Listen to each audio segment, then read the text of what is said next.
नमस्ते guys, आज मम्मीने मस्तपैकी चिकनचा आणि रस्सा बनवला आहे आणि मस्तपैकी बिर्याणी आणि कोशिंबीर बनवली.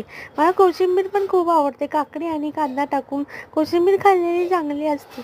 मी रस्सा तिखट खात नाही म्हणून मम्मीने माझ्यासाठी वेगळा आळणी रस्सा केला. पोळीबरोबर आळणी रस्सा मी खाते आणि बिर्याणी खाते. वा, हा लेग पीस किती छान आहे, मस्त लागतो लेग पीस. मला लेग पीस खूप आवडतं म्हणून मम्मी दरवेळेस माझ्यासाठी लेग पीस ठेवते आणि मी तो खाते आणि काळीच ठेवते. काळीच मऊ मऊ असतं तर ते मला छान लागतं. नंतर मम्मीने आमच्यासाठी सगळ्यांसाठी कोर्नॅटोची पार्टी दिली. माझी मम्मी खूप चांगली आहे. मस्त आम्ही चॉकलेट कोर्नॅटो, बटरस्कॉच कोर्नॅटो, मँगो कोर्नॅटो आणलेला होता. पण मँगो मला नाही आवडत, मला चॉकलेटच आवडतो. मला चॉकलेट, लहान मुलांना सगळ्यांना चॉकलेटच आवडतं ना, म्हणून मी पण चॉकलेट कोर्नॅटोच घेतला. कारण ह्याच्यात चॉकलेट वरतून चॉकलेट असतं आणि खालून पण चॉकलेट असतं. खूप यम्मी आणि टेस्टी कोर्नॅटो होता. मस्त आम्ही एन्जॉय केला. आज मम्मीने पार्टी दिली, चिकनची पार्टी, बिर्याणीची पार्टी, परत आईस्क्रीमची पार्टी. मम्मीला मी थँक्यू म्हणलं आणि मस्त एन्जॉय केला.